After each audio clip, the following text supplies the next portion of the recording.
Intertextual Cardboard Experience. Hello and welcome to Intertextual Cardboard Experience, episode 10. So, another extremely special guest in order to fill out that 10th spot in Dan Thurot, board game reviewer, Space Biff, the Space Biff. Any other titles that you feel like I'm missing here? Just Dan. I'm Just just Dan. Dan. Just Dan. Okay, I like that.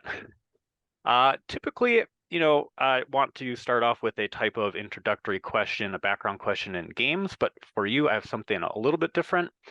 And Ooh. yeah, so my question for you is, what is the first piece of writing you did that made you realize that you love writing, that made you realize that writing was something you wanted to continue Oh. personally, professionally, and forever? Oh no.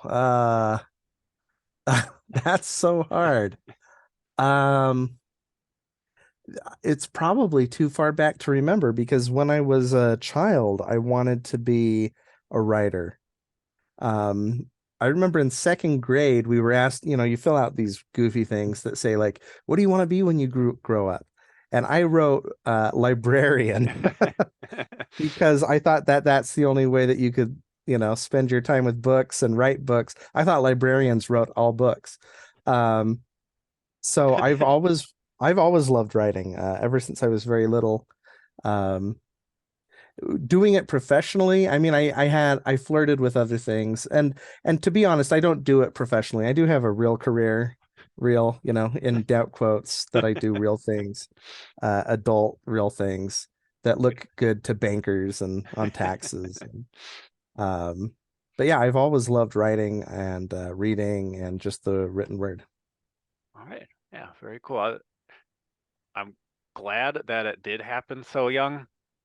Um, I think, personally, I like to write a bit too, and there are like a few pieces that stick out because I know what you're talking about with those, second grade responses and that you put it into a book, and it's like when I grow up, I want to be a librarian. I I like mean, that. that still sounds great, right? Like I'd love to be a librarian. That sounds like a hoot. But so when did you decide that you wanted to be an intertextuality man? Mm, okay. That's a good question too. So I wanted to be an intertextuality man, probably officially a couple years ago. Okay. So I think, the first person that I reached out to about an interview is my very first interview, who's somebody that you have talked to and reviewed a lot of his games, is John Cloudis. Yeah, I love John. Yeah. Yeah. So I got the North was the first game that I was introduced to, like from John's collection, and then Hmm. obviously kind of went back and then did every single subscription and everything like that. But this idea of like the way that the cards, made this tableau and then created these worlds and told these, emergent stories as opposed to having to be like super text heavy in a storytelling way just felt to me at that time like I just hadn't encountered that. I was a little bit younger in the hobby. Hmm. So I was like, I want to talk to you about that. And then I didn't do the interview for like 2 years. So it changed a lot though. Like the initial idea for what I wanted to do was just more like it was kind of like three B's, is like pairing a board game, a book, and a beverage. Like what's the perfect little combination? I'm like, I like it. Like I don't hate the idea, Yeah, but yeah. but I wanted to keep it more open-ended. Yeah, I mean why not? It's kind of like five games for Doomsday where it's a gimmick, but an illuminating gimmick. Hmm. Yeah, so I think just through a combination of different games and the way that they told stories or borrowed from, published texts and just like that interconnection and just seeing what different creators use as their inspirations, all that Hmm. stuff is just kind of what I'm trying to talk about. Cool. That's awesome. Yeah, thank you. So when Cool. did you first learn the word intertextuality? Hmm. Okay, I have like a mixed like feeling about the word intertextuality too. So, you know, I think using like intertextuality as like a blanket or like an umbrella term for, allusions, references, and the ways in which like worlds uh, interact is something that people will debate. Like, I don't Hmm. know. I like words and I like their meanings, but I'm not going to get like super hung up in like that's too broad. You shouldn't use like a term like intertextual or intertextuality Uh-huh. to like describe it. Yeah. But uh, I that's a good question. Probably some essay that I was writing. So I went to like undergrad when most people typically, like after high school is like the year after, and Yeah. then I didn't know that I wanted to initially teach. And then I went back to school and did like a year and a half, 2 years to do like a post-bac program to round out specifically teaching classes for English. And I think it was probably some essay that I was reading for study that tipped me off Yeah. to that word.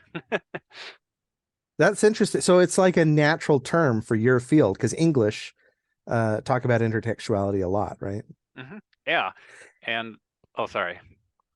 Well, it's a bit of a swear word in the field that I started out in because Oh I gosh. went so I pursued my graduate degree in history of religion, Okay. and intertextuality kind of arises I mean it's commonly conceptualized as being like postmodern and deconstruction of scripture texts, and to me that's great, right? Like I'm not using it pejoratively. um like I'm like, yeah, let's get intertextual, let's dig into these texts. But a number of people, especially here in the United States, are like, intertextuality, that's just a way of godless blah blah blah. So Oh, okay. kind of a fun term. Yeah. Yeah, there's a couple video essays that I've watched and I try to introduce to students, and it's more of a like I want to open their eyes to, especially like in these days, about how much media is out there and how much media borrows from things that have already been created or gives nods to it, whether Yeah. it's more of like an Easter egg or super directly allusions and all that. So there are a couple good ones in uh, there's this one titled like weaponized intertextuality Mm, I haven't that heard of that. yeah, and then there's a response one that is called, I think it's like a response to weaponized intertextuality by like the nerd writer or something, and it just then it uses Stranger Things to go through this idea of uh, weaponized pastiche as opposed to intertextuality, and it paints Hmm. intertextuality in a better light than the weaponized one then does. It's like saying Hmm. if you do it well and borrow from your sources and give credit to it while creating like a new thing, that you can make these really fun pieces of art. So Yeah. Cool. yeah, yeah. So like I said, I just finding those explorations is kind of what I want. I'm like an expert in zero things.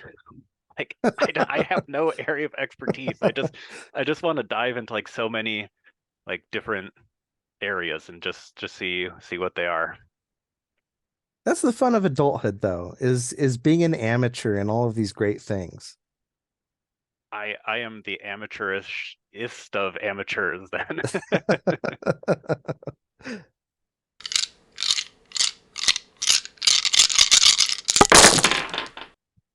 Ah, perfect.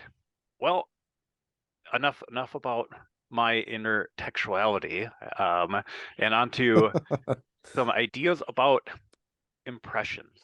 So, I think there are a million different things to appreciate, find humor in, relate with, feel empathy for based on your writing, regardless of like the content of a review uh, or the tone of the words. Your titles usually produce, uh, make me grin at the very least. So, or laugh. With that said, a focus on like your titles. What's one title of yours that you really liked, that made you grin the most or laugh a little bit after thinking of it? It could be recent. Yeah. Maybe limit yourself to like the past few months or something. Like an article title? Like an article title. Oh no. You're asking such good but difficult questions. Um, I'm trying to think. Sometimes the titles get me in trouble is the thing. So I'm thinking of some of those titles. So for example, I'll just give an example. And this is not my favorite title by any means, but so you might know this, but I wrote one of I think it might be but who knows, one of the first reviews of Wingspan by Elizabeth Hargrave. And my title for that review was this feather-brained game is for the birds. And I really like Wingspan personally, actually. And so it's just that I wanted to have a title that was kind of goofy and you know, and some some fan, and I appreciate when people do this, but a great deal of my heartburn comes from whenever any of my articles is shared on Reddit, Mm. because you get people who live on Reddit who will comment on your stuff. And everyone was like, well, this title makes it sound like he doesn't like the game, but then the review is positive, and that's not okay. And I, I just thought it was funny. Um, so that's probably the one that comes to mind most immediately, just because of the very critical response to it, which was charming in its own way, you know. Yeah, I mean, like I said, I value titles, and I think, the way that you transition from the title to, or when your articles and reviews are sent out, there's like a first few paragraphs, let's say intro, your hook, and then Yeah. you click on the review and then you get the rest.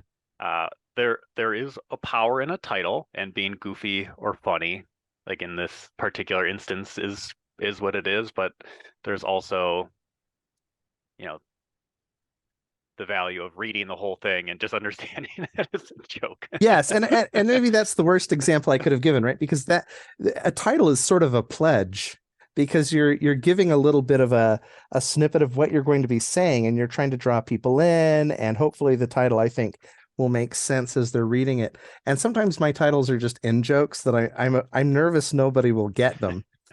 And and that was definitely one of those examples. I just thought that title was funny.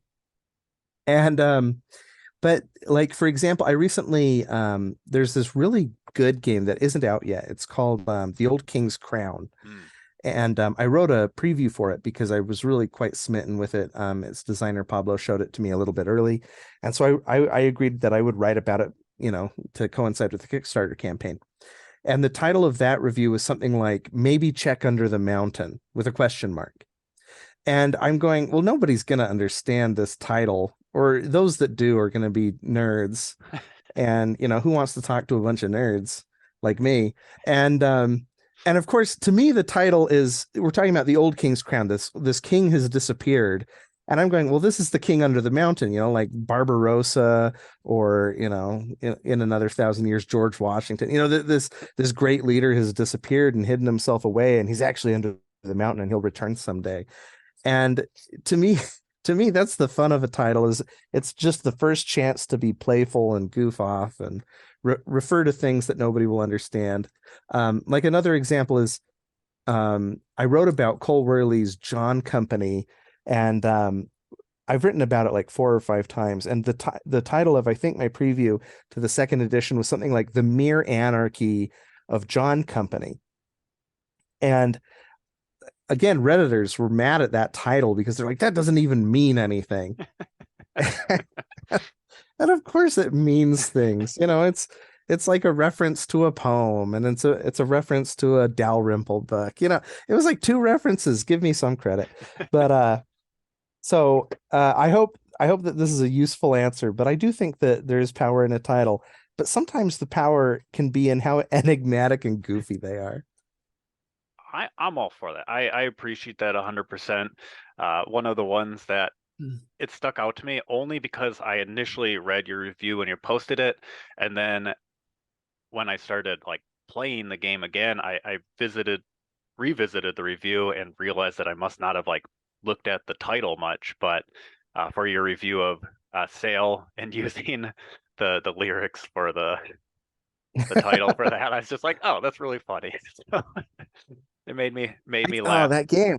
I love that game, but the problem is its title, right? Like the instant you play the game, you go, sail, and it's just stuck there. I don't even know any other lyric, I think, from that awful song.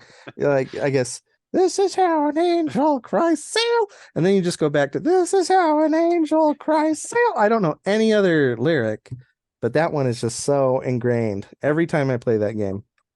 Yeah, that's the type of song that will sneak up on you and bug you in that way. But yeah, yeah, like I'm all for titles, especially as somebody that sees a slew of the most uncreatively written titles like essay or or no title. I'm like, I said put a title in. I said try to be Yes, and creative. that was one of the things that I realized when I was in grad school that I could have more fun because so one of the reasons I started my website Spacebiff was because I was doing a lot of scholarly writing where you can't use contractions. There's a limit to how expressive you can be. Um, and I really wanted to do more of the kind of writing that I wanted to do, which was expressive writing, which was critical writing, even fiction writing. And so I started writing my site at that time. And but one thing I was getting away with that my professors were loving, my graduate advisors, is that my essays would always have good titles. They wouldn't be like a study of Merovingian queens reconsidered, blah blah blah. It would be like mean queens, like it'd be like a rhyme or like some silly thing because I want to be snappy and draw people in. And so I was even trying to slip in a little bit of fun into my titles as a graduate student. So, uh, but I apologize, Reddit. I'm sorry that the titles just sail on by. I see I, sail behind your head, by the way. oh, here, let's take a look. Oh yeah, there it Yeah, is. there's This is sail.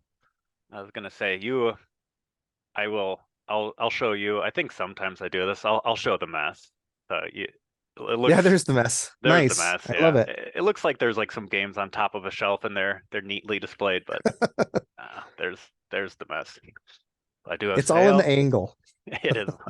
It's mostly just because I think the angle is because of the mess. Yeah, exactly. Yeah, I Well, can't. also it's like you're at an exciting angle. And I guess our listeners will be deprived that you've done that cool thing where the horizon is at the bottom of the camera angle. So it's a good angle, right? Yep. Yeah, they'll maybe someday I'll give them a little treat where I'll throw me on YouTube and they can see all the fun that all the interviewees get to have. Yeah. Oh, well, I like your answer, and like you said, it may Oh, have thank been a you. bad example, but I don't think so at all. I think it is the perfect example of how you Oh, approach your well, good. titles. Not that you Yeah, needed just my make them goofy. validation at all, but You know what? I'll take it. Life is hard enough, right? We need all of the validation we can get. I agree with that. Okay, I've got a twist for you now though. Ooh. Okay. So this is like the one twist. I'm not gonna Oh, try to trick you. I might unintentionally do so later, but we're a bit into the episode, and I have a working title for this episode. It is TBD BD. So to be determined yeah. by Dan. Ooh. But but that means the implication there is that you're gonna have to eventually name this episode. I'm excited. Okay. Let's do it. Okay. So once we get to the end, if there's something that pops up, or even in the middle, even if we haven't like covered everything and you're like, this is the title, I'll stop and I'll type it and I'll highlight it. Okay. Okay, sounds good. So that's it. I've Just got ideas. keep it in the back of your head. It is Okay. currently TBD BD, which is I'm gonna get out of I'll get out a 3x5 card and we'll Okay, write down some ideas. perfect. And like I said, this is probably like the happiest I've been with the title that I know is going to not be the title of my own. Sometimes they just come to you, right? Very good. Okay, so hmm, thinking about like moving on to impressions. So we talked about like first impressions with titles. I also talked about like the structure of your reviews, how I like the hook, how the hook is sent out. So every time I get my Space Biff notification, I know I get to take like a minute out of my day at the very least and read like a nicely introduced review and then read it later whenever I get the time to actually sit down and engage with it. Um, so like I said, valuing that hook I like. So then the question is to you, what are some ways that you feel games can work to set up strong impressions to people that receive them? That's a good question. It's a hard question too. I've been thinking a lot lately about one of the limitations in board game rhetoric, is a limitation that I don't actually get to experience very often.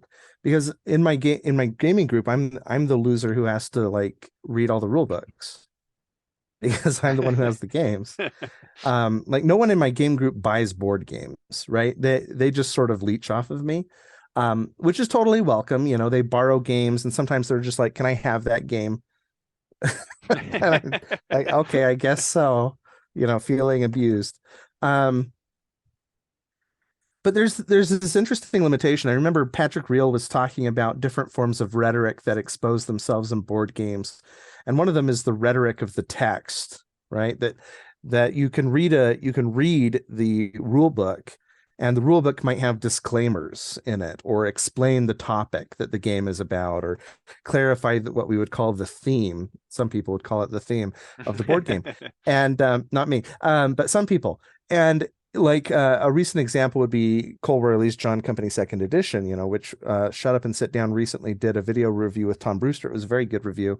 And he talks about like there's this essay that actually urges the player who's teaching the game to get the consent of the players so that they know what they're getting into. But do the players know that? Because they're not reading the rule book, right? Like all of this explanatory note only exists for like 1 in 4 people who play games. And every board game group I've been a part of has been kind of composed that way, where you'll have like one person who's kind of in charge of reading everything, and then the others just sort of passively take what that person chooses to pass along. So I've been thinking a lot about presentation in games, and how they can hook people in and how they can be clarifying of their intent or goals. There's a recent game called Daybreak, which is about climate crisis, and you're working together to fix the climate, right? To achieve carbon drawdown. And that book is really good in terms of its hook because its rule book opens with like 10 pages of just explaining the basics of what this game is going to be about, what its topic is. It goes through and it's like, here's what a card looks like, and here's 3 ways to use a card. Before you ever get to like the component list or the setup, it's super friendly.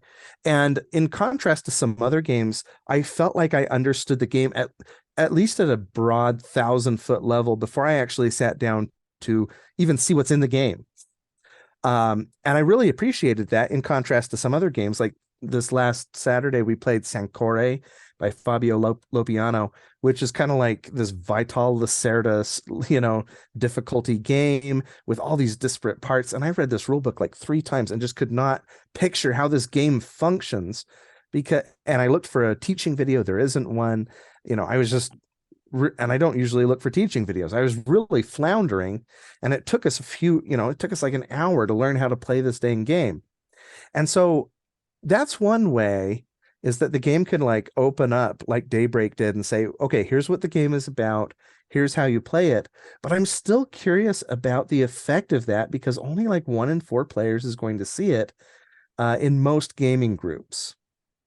And so I think it's a real pickle. I'm glad I'm not a game designer. Like that's my main conclusion there. Um, because the first impression for some people is going to be the rule book, but the first impression for others is going to be the box art or the game actually set up on the table. And maybe the big draw is just going to be Ian O'Toole doing his magic or whatever. So it's a hard question, and I don't think there's just one answer. I think there's a range of answers, sometimes even within just the same game.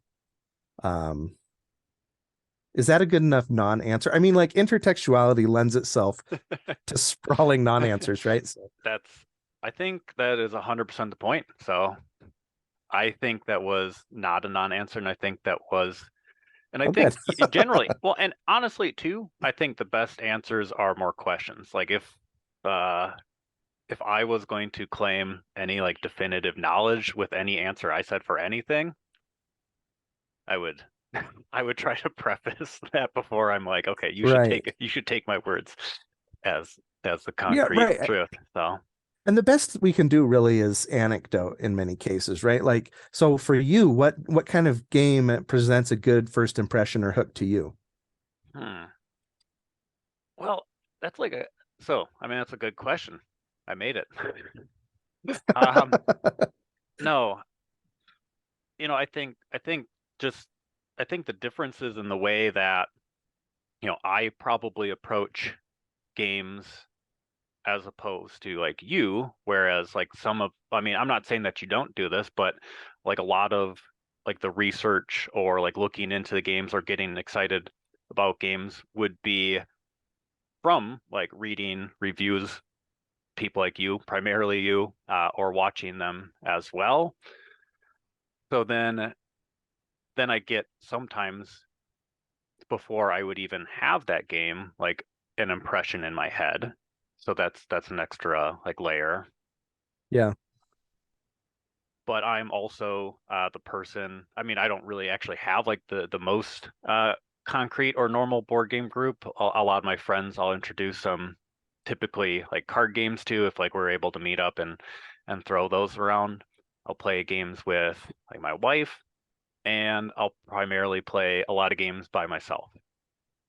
Hmm. So then I'm going to be the person that has the rule book as the first kind of like interaction point.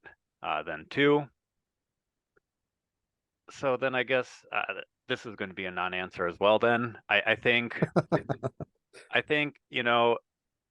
the the first impression then to me the thing that kind of like will stick out the most is just debriefing the first play.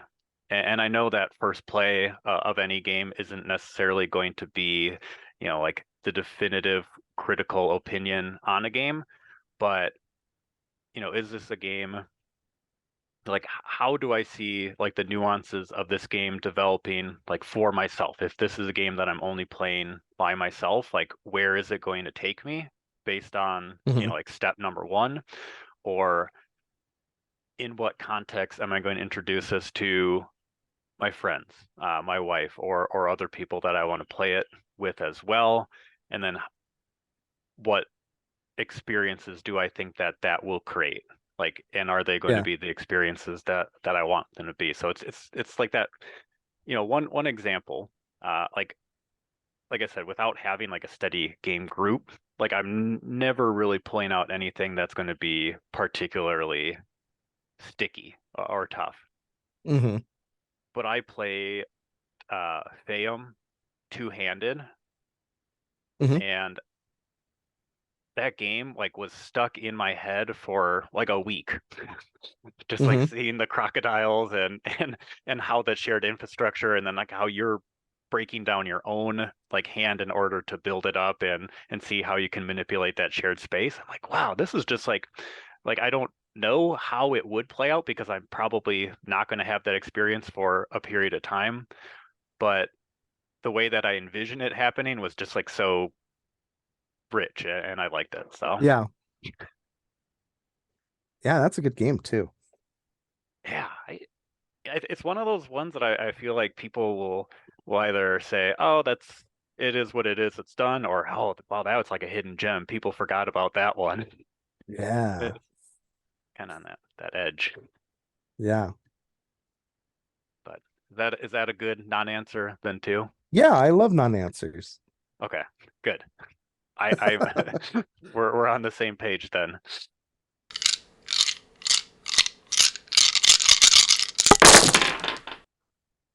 Okay. Oof. I have so now we're on to like a choices section, and I have I think the longest preface to any question that I've set up for any guest ever. So if I get Ooh. to the end of this and you're like backtrack, I know that I need to backtrack sometimes anyway, even in the ones that are less long-winded than this. Just let me know, okay? Okay. Okay, so we're swimming in a sea of endless choices for any text we can consume. Uh, I I know this one student that I'm not kidding you reads a book a day. Okay. So Good for him. that's yeah, very very good. And so I was thinking about that when thinking about this question. I'm like, oh, like they're never going to run out of books, uh, Yeah. ever, even at this ridiculously fast pace, which I don't know anybody else who is putting down 500, 600 pages a day. I'm probably closer to like 5 or 6, but that's just me. And I'm like, well, how many books are out there? All right. So like in the endless sea of choices, so I did what any real scholar would do. I typed it in on Google. I said, how many books exist in the world? And and if you type it in, Google like spits out a number based on a Medium article, the website platform Medium that somebody had written, and it actually grabs like the wrong number. So it the writer of this article and like you get to a point where it has like a paywall, and this was just meant to be anecdotal for the sake of this question, so I wasn't going to keep reading, but they're like it starts at this number, it's like some ridiculously 150 million or something, and then it goes on and it's like, well, that's probably not actually right. So the long and the short of it is, if somebody was going to read a book a day like forever, presumably it's going to take like several 100,000 years of straight reading for that to happen. Yeah. Um, we can do some quick. I'm going to do some quick bad math for board games. So if you go to BGG, 100 different games per page. So and there are 1,505 pages and growing. Uh, that's taking liberties with the math. Some are expansions, some games aren't on BGG, some are re-implementations. Let's just stick with Yeah. that number. And I think if I punch in these numbers, it would be a different game a day for like 412 years. So not several Ooh. 100,000 years, but it's still quite a bit of time. We're not going to do it. Yeah, we're getting there though. Yeah, we are eventually. So again, the whole point of that preface was that the choices are endless.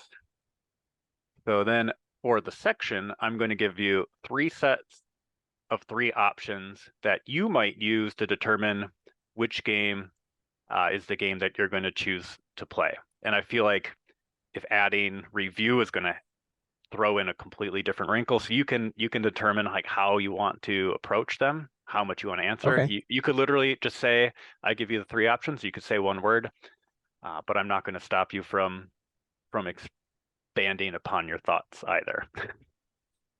Okay.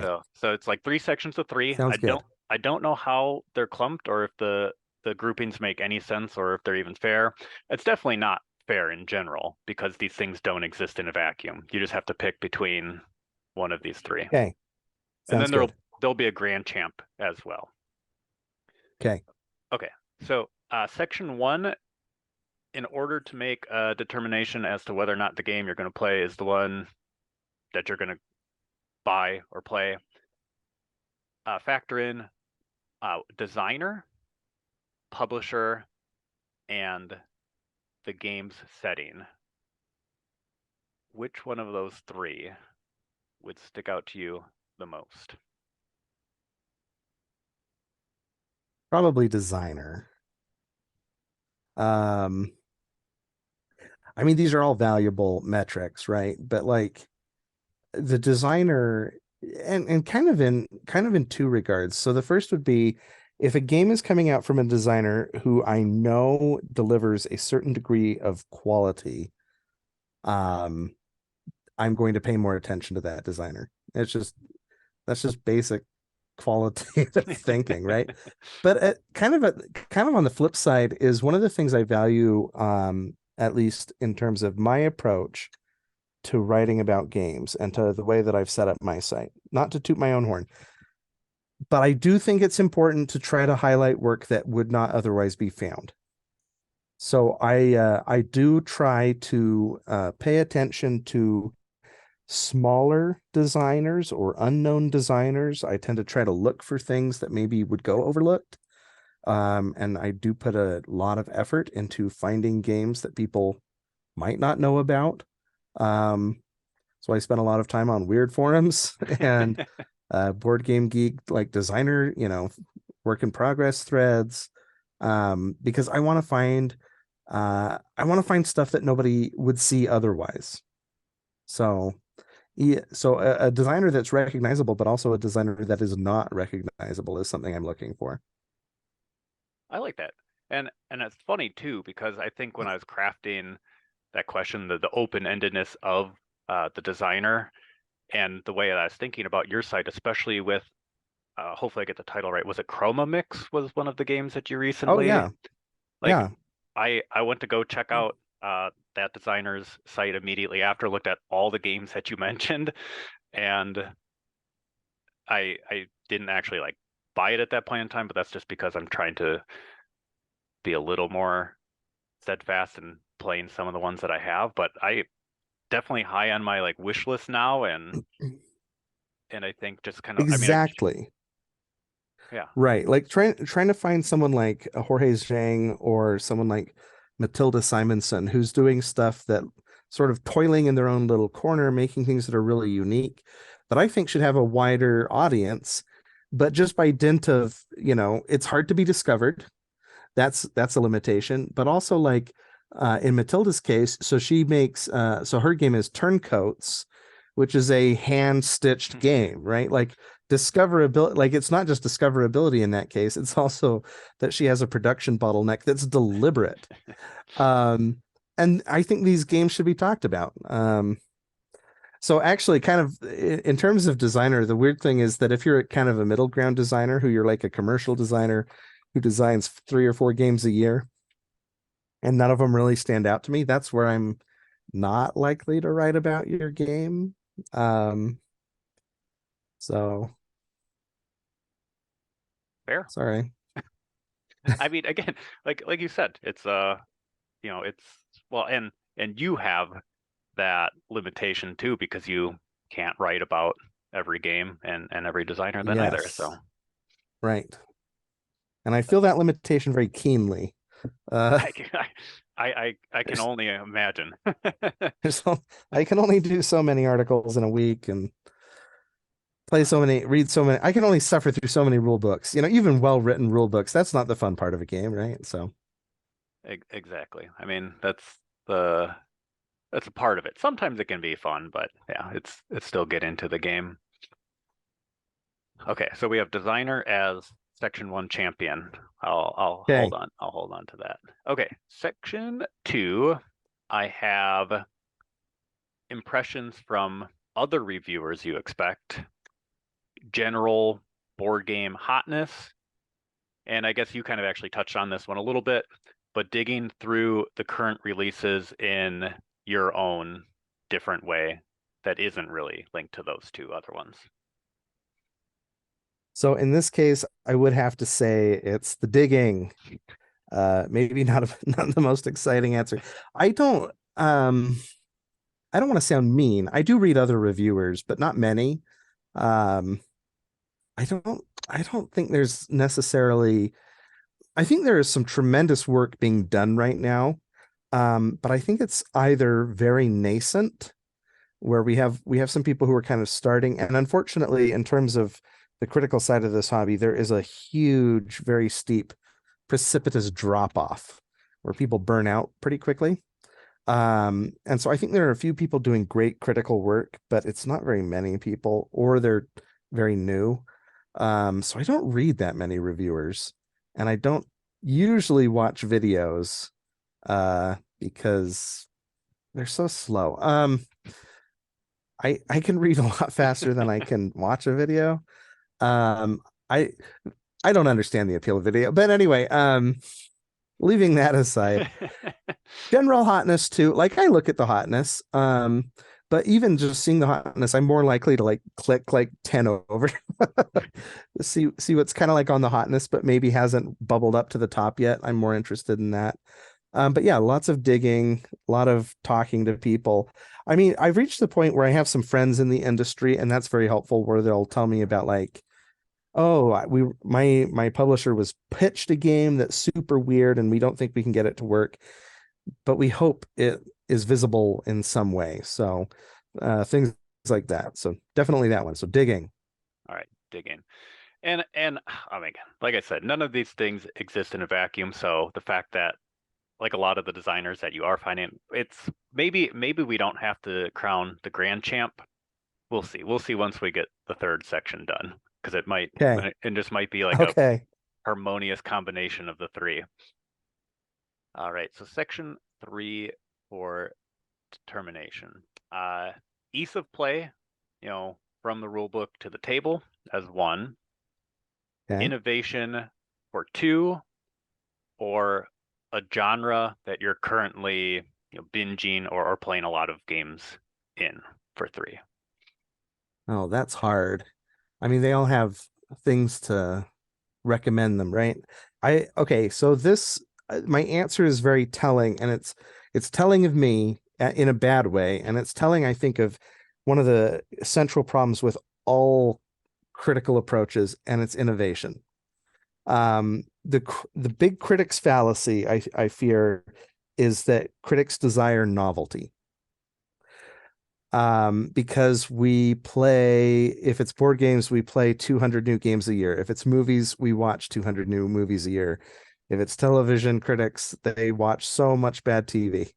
And so critics are going through, so critics fall prey, I think, really quickly to like tropism, where we are worried about like, well, this is the same as this other thing that I saw, last year or earlier this year.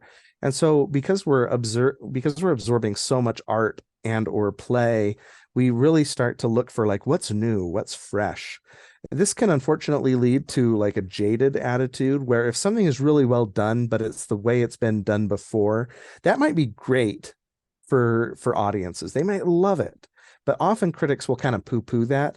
Um, so this is a tendency that I notice a lot in myself and try to push back on a little bit, that if a game comes along that it's just doing everything very competently but isn't new, like I will kind of step back and say, well, am I enjoying it as a game, even though it isn't like blowing my hair back? I don't have hair, but like it isn't blowing air in my face, it isn't making me excited the way something truly that's novel would.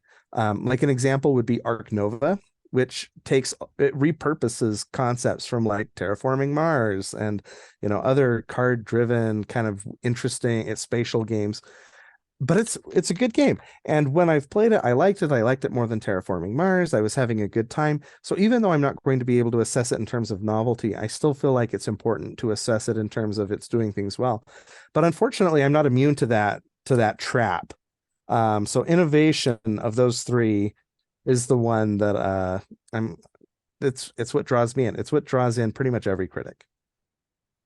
Yeah, I think that makes a ton of sense. I actually just did a little reflective bit, and I'm not like a critic. I will share my opinions on games here and there, but I don't know. I can't get in that brain space. Oh, like I mean, I'm sure I could, but at the same time, I just want to work on other things. So There was a really quick break in the conversation here, not for you, but for us, and you'll be right back. yeah, so I was just kind of like following up to your thought on all the like the different games that you're seeing and how you're looking for innovation. I just did a little yearly look back or reflection, just like kind of for myself, and poke through all the games that I played. And I think, I had 60 games that were, new to me for the year. Technically, like, because I'm not trying to, stay up with any sort of, reviewing hotness or demands from that side of things. I think only 17 of the 60 were from like this year. Only, as I say, like some people are like 17 games is 17 more than I own, but presumably nobody who would be listening to this or or reading your work. But all right, so do we want to pit designer digging through current releases in a different way and innovation against each other, or do we feel comfortable like melding them? I'm fine not answering a hard question. It's I thinking of those three, like which one would be preeminent, I don't know if I can answer. Okay. Yeah, I'm 100% satisfied with combining them, and I feel like your answers were clear enough that it makes sense. And I preemptively set it up so it's like it's going to be a super heavy like death match for them, but I'm fine with them all living and existing together. Yeah, Okay. live and let live. Yeah, that's good. It's perfect for our conversation and for the way that the discussion is. So I'm all for it.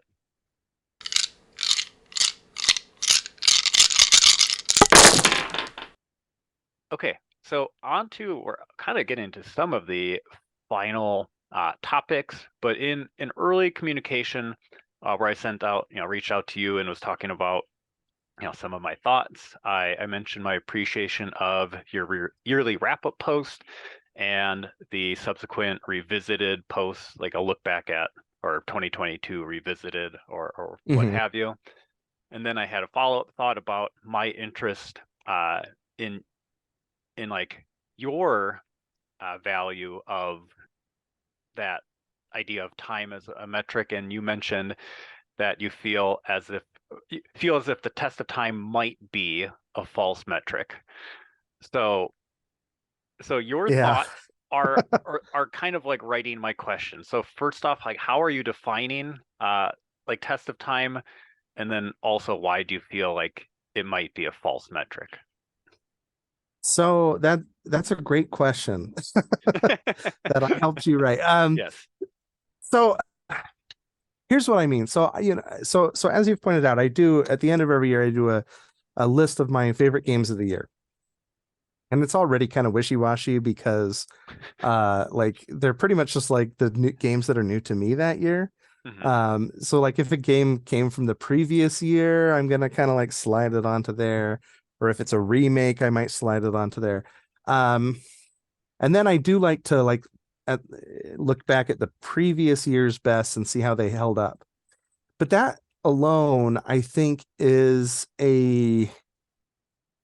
I'm actually engaging in a bit of a critical fallacy there. And so I actually haven't written I haven't written my New Year, Old Year article for this year yet, which is maybe a little embarrassing. It used to be a February tradition, and now it's not February. I've missed it by a number of months. February somewhere, maybe. Yeah, someone's in February somewhere, right? The reason I haven't done it is just time, but it's also that I've been navel gazing about it a little bit. I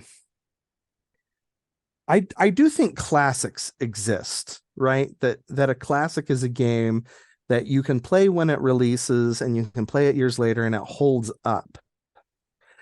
I'm just not sure that any of the current games that we would label hobby games have been around long enough to be a classic yet. Like how long have games been good? It hasn't been that long. Like some of the stuff we can go back and we can say like, okay, Cosmic Encounter clearly has like some staying power, except whenever it gets printed, it only sticks around for a little bit. And we can, Diplomacy is old, right? Like that's from like the 1960s or whatever. So clearly that sticks around, but most people don't play it. Like it's a very niche hobbyists, like play by email bunch of, shut-ins. Like it's a very specific group.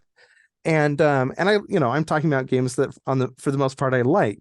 So I don't think we can really evaluate classics. Like, what are the classic board games? Well, it's like backgammon, it's like chess, it's like Go. It's these things that have cultural staying power that people can put into like a movie, and everyone kind of recognizes the gist of what Go represents, that people are smart and mathy. Or like playing chess, like you're like, oh well, they're spies or something. Like that, to me, that's classic. And so I think we create as critics kind of this weird short-term concept of classic that exists in like our own weird little pocket universe where it isn't really a classic. Um, and and that's just the first problem, right? Like the duration of history is long, and we as a board game hobby are tiny. In terms of the scope of when classics can be evaluated, we're in this little diminutive slice of history. So that's the first problem. The second problem is I don't think classics matter. Now, what I mean when I say that is, of course, a big classic. I think chess matters. So what are you talking about, Dan? Well, what I mean is that a classic does not need to be engaged with as a classic in order to have value. And in fact, I think that a lot of things have value that do not have duration.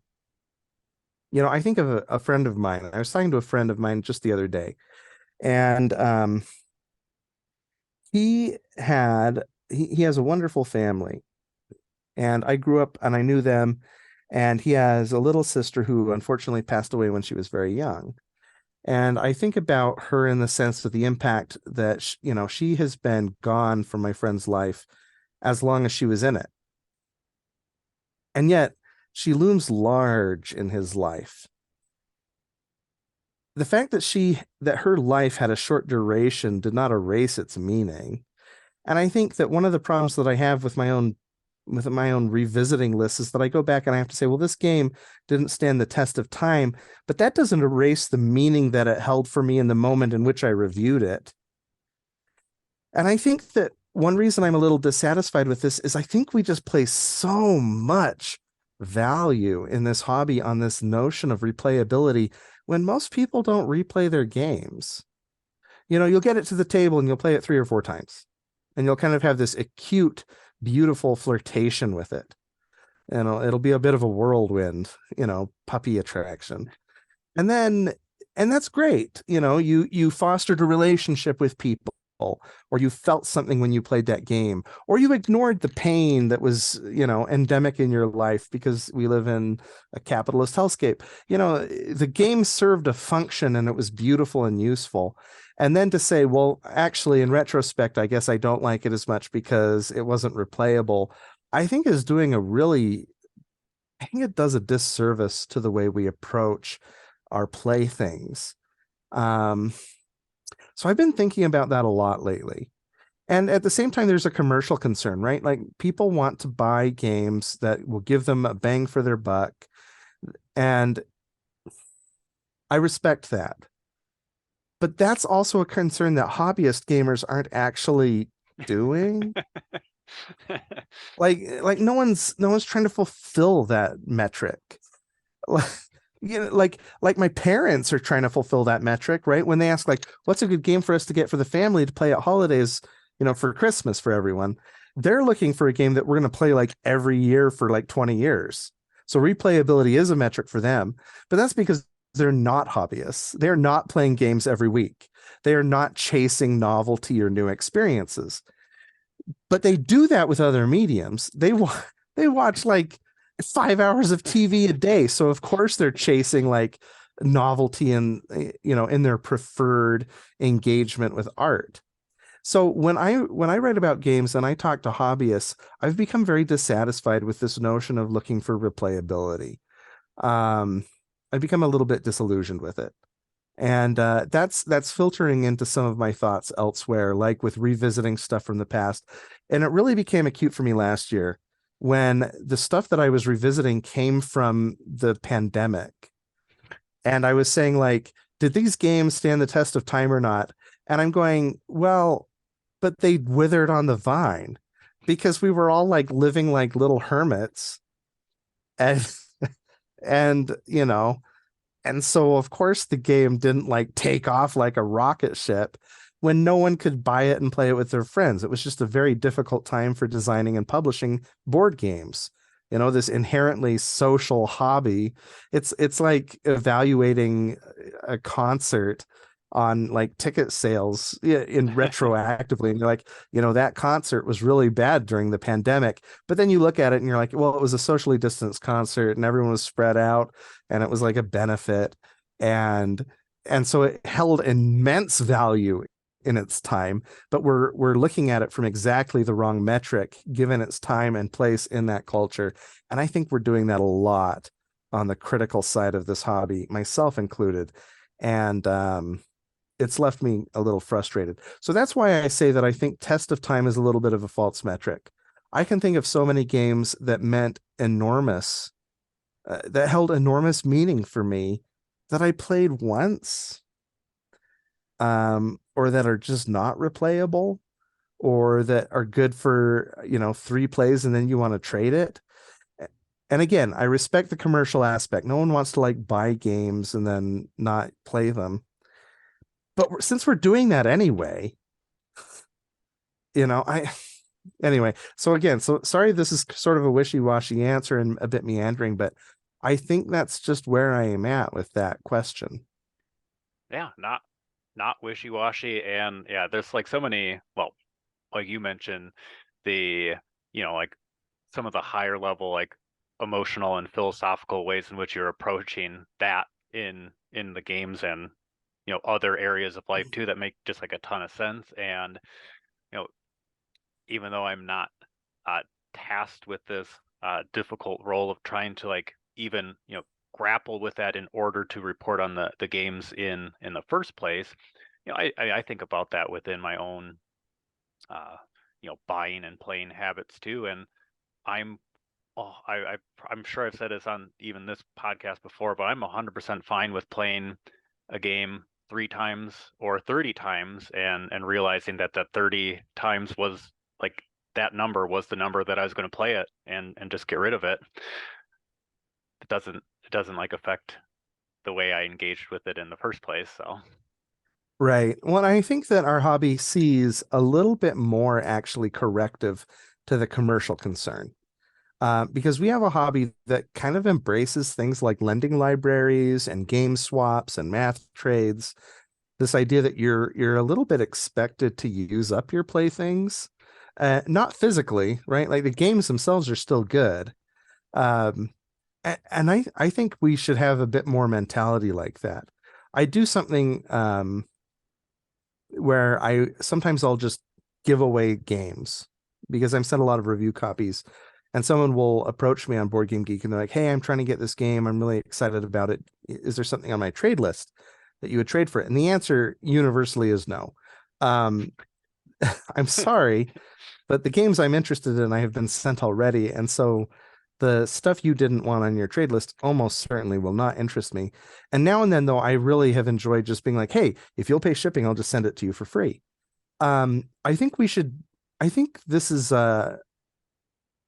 I wish more people would kind of have that attitude, that these are things that you can share. Like we do a lot, like book lending and lending movies to people is really common, but I don't think we do it as often with board games, and I think we should. Like, like how many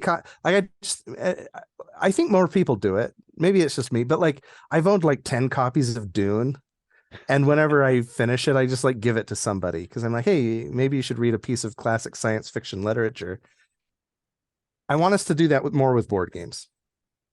yeah, I like that thought. And yeah, I've definitely, well, and I do it sometimes for self-serving purposes too. I'm like, hey, if I get you interested in this game, like you'll be more willing to play. But no, I like that. And I've you know typically, if I sell games, which I've done too, it's added like a different side of the hobby to me. Like I've met legitimate friends from selling games to them, and then Yeah. after that, I just give them games or whatever.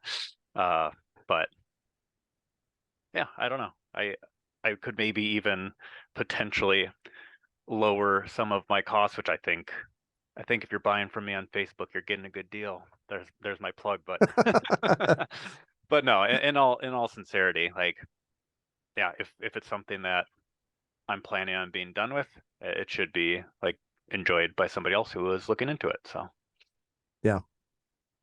okay. I feel like you covered a lot in that response too.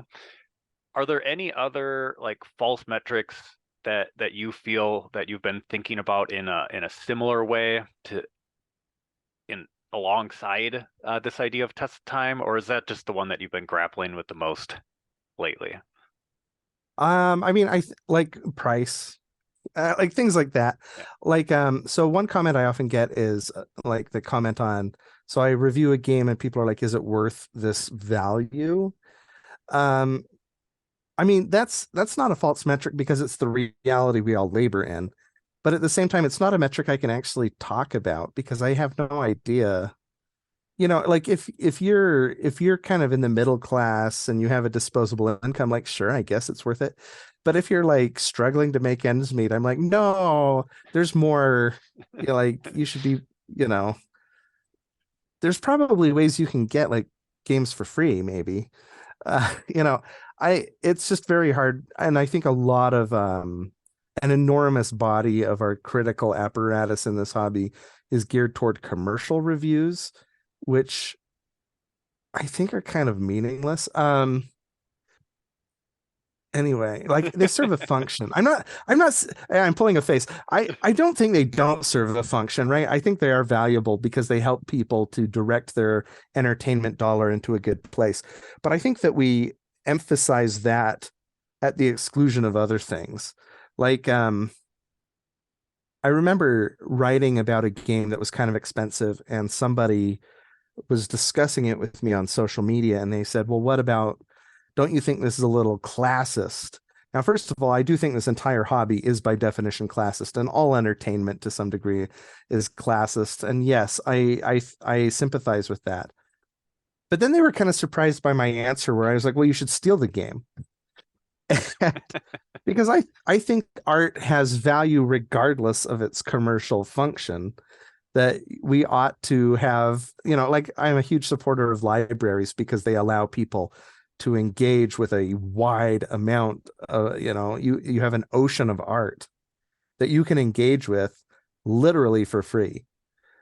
I take my kids to the library twice a week because I want them to read widely and watch TV and listen to music as widely as possible for free. That's incredible.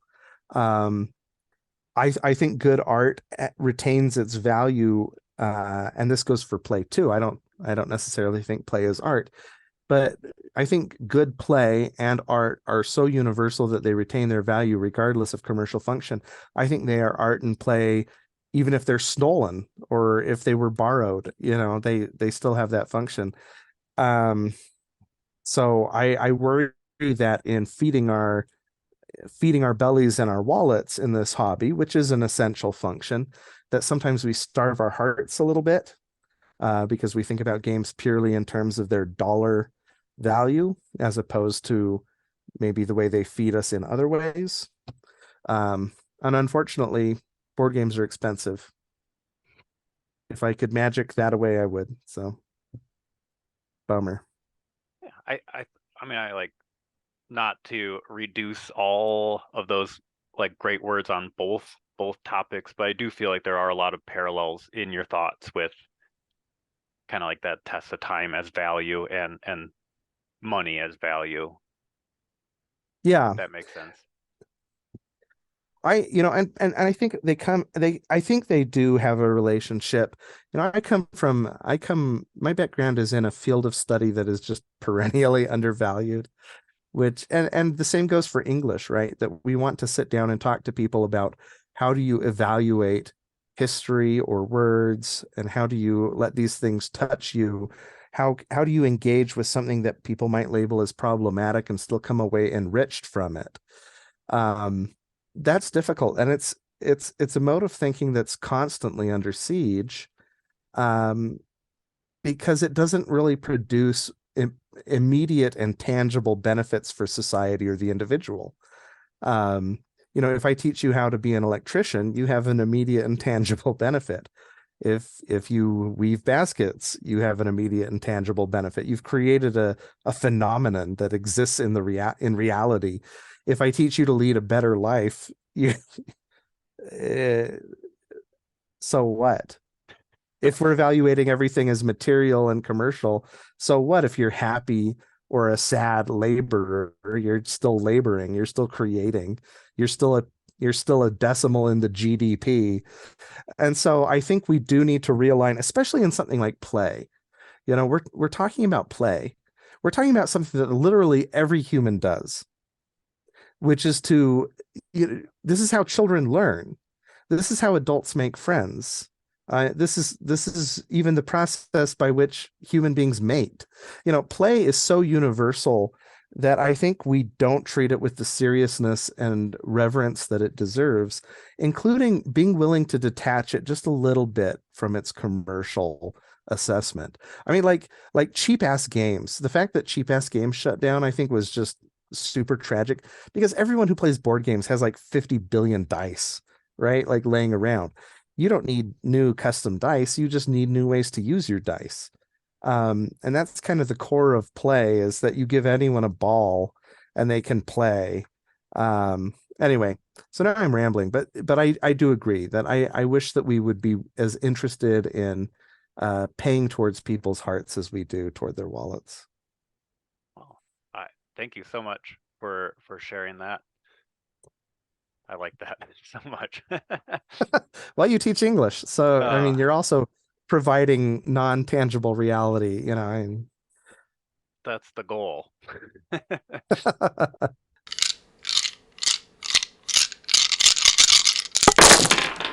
Oh, okay.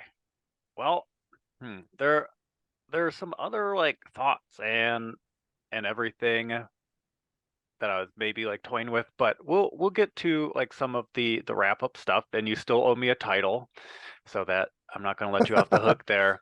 But we've definitely talked primarily about board games and our engagement with that, but then also, especially with everything that you've been saying, thinking about art and our relationship with it in a lot of these final thoughts for the questions too.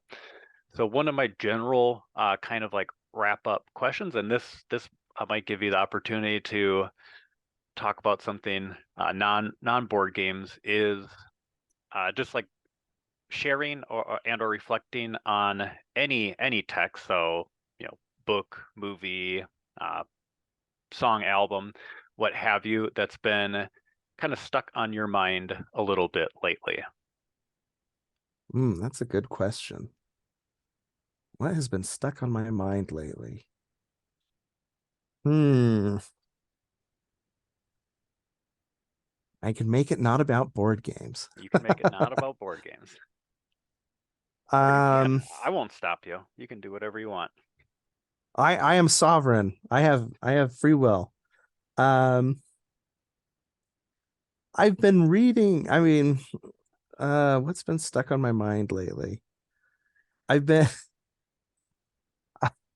I don't know. I feel like if you had asked me this question at the beginning, I'd have a better answer, because now I'm thinking about false metrics a lot. I've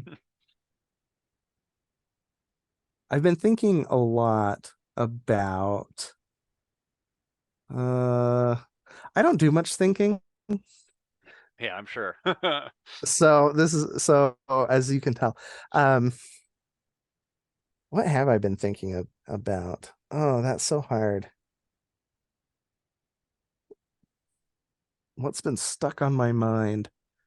I don't know. I really don't know if I can answer that. I've been thinking about a lot of things. I mean, the answer is kind of weird, because I've been thinking a lot about Mormonism, which is maybe not an answer anyone wants to hear. I've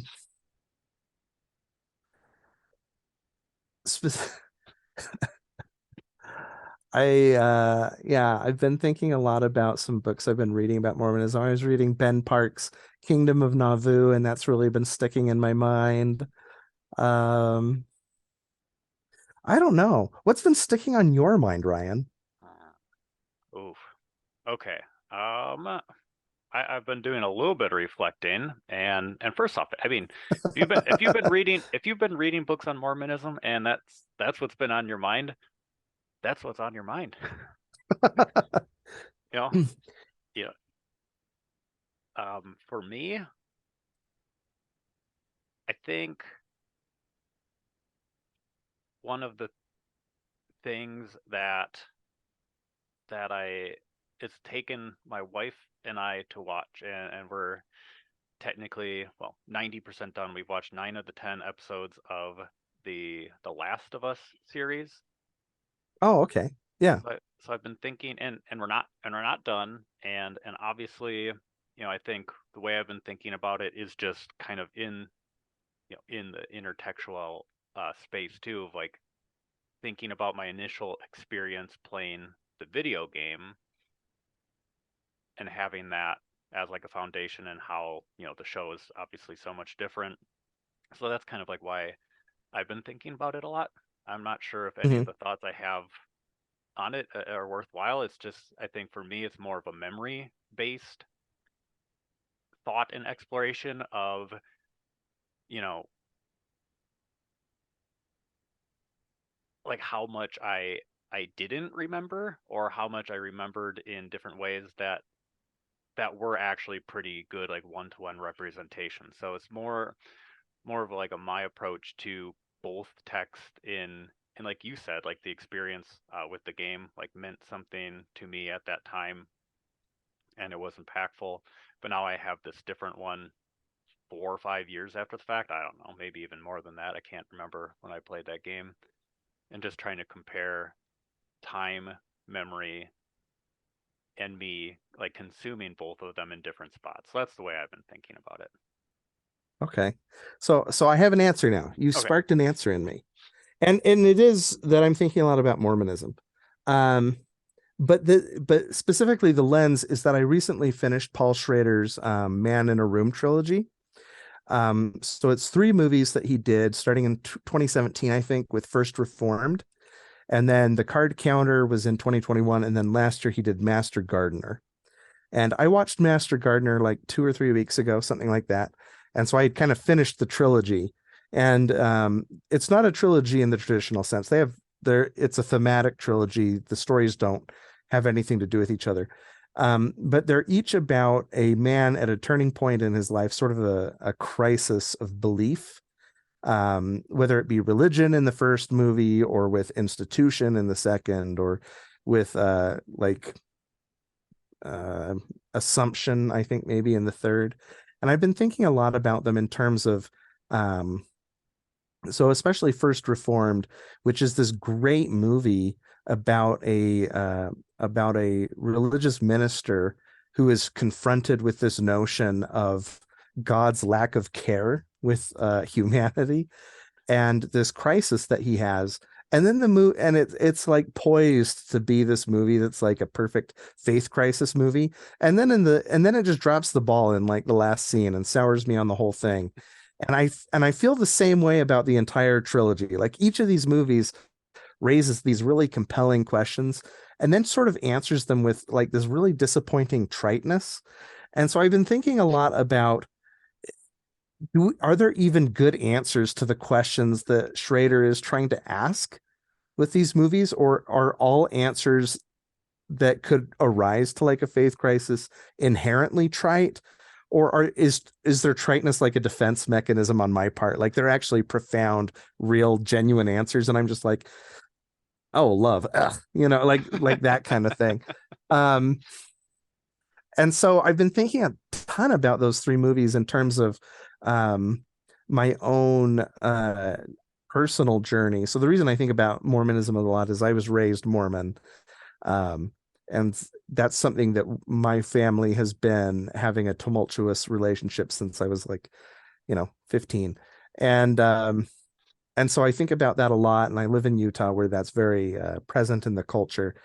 And so thinking about my own journey of faith and belief, and that of pretty much everyone around me, in terms of this month in the through the lens of those three movies has been very rewarding. Yeah, oh my gosh, I feel, obviously I'm not Mormon. I don't live in Utah, but Good. not going to dive into all of the like tumultuous nature that you're bringing up.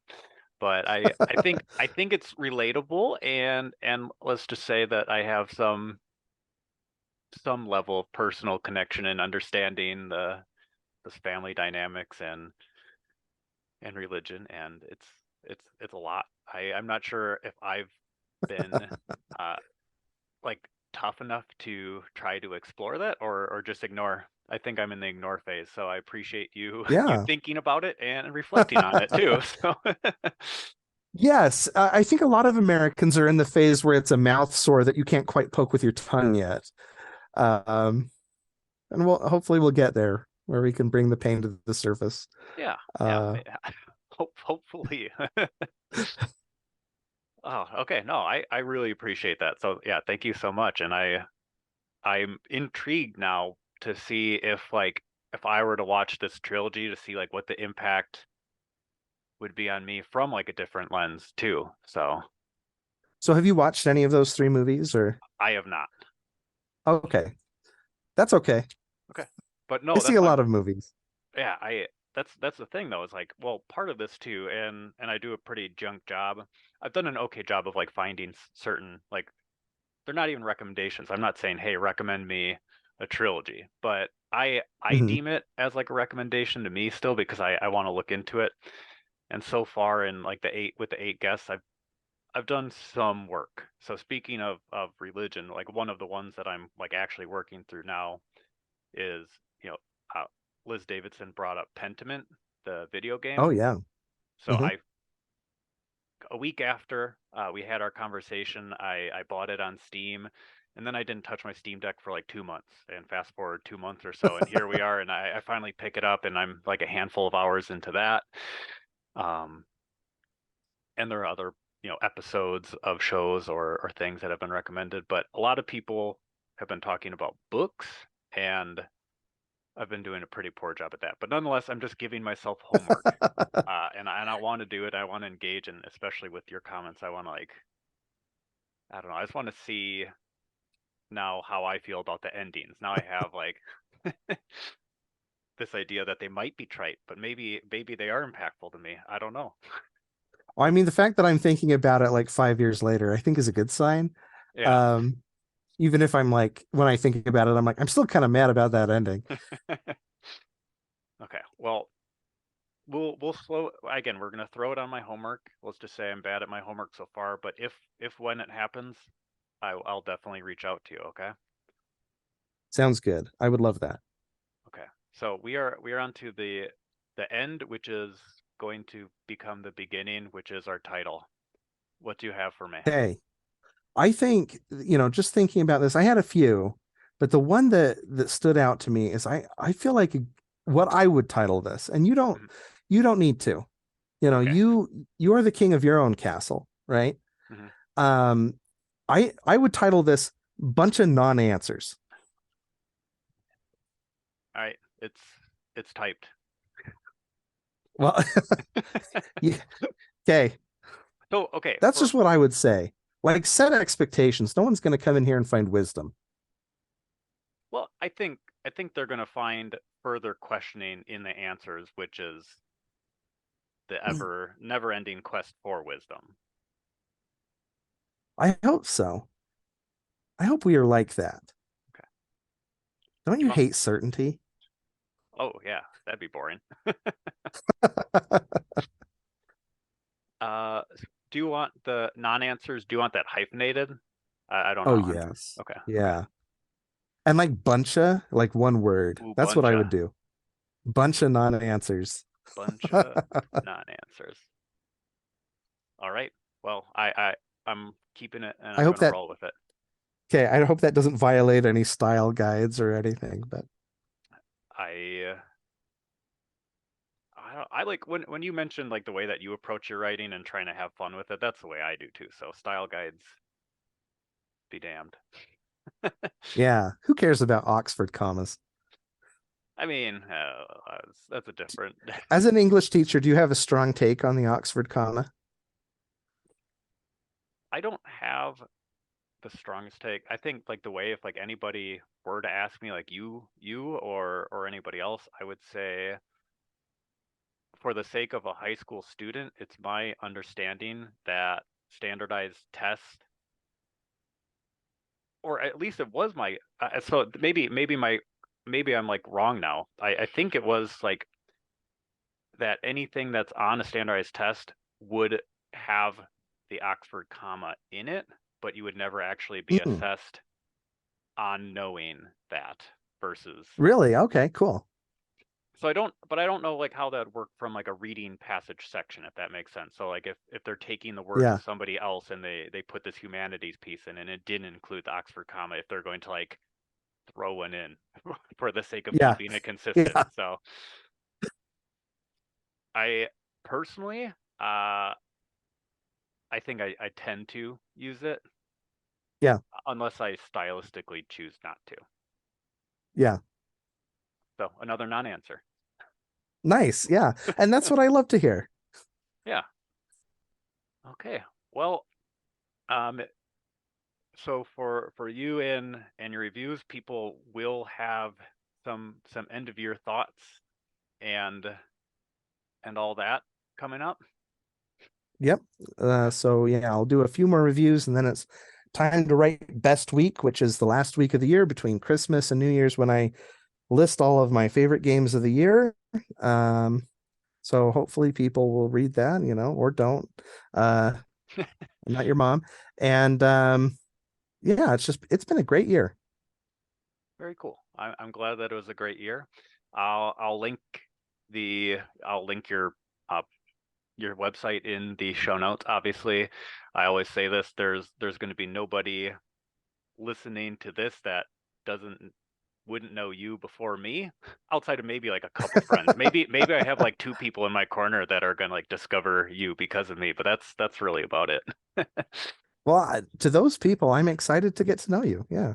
All right, awesome. Well, thank you so much for your time. I had like fun. I thought I broke my brain. I fixed it, rebroke it, answered some questions, didn't answer others. So I really appreciate it. Well, thank you so much, Ryan. It was a lovely time. All right, awesome. Thank you.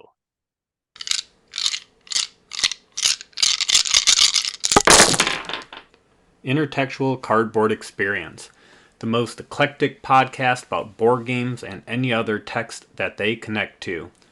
Thank you so much for choosing to spend your time here. Any further support, such as sharing the show with friends, following the page's socials in the episode description, writing a review, filling out the feedback form, or doing anything else you can think of is greatly appreciated.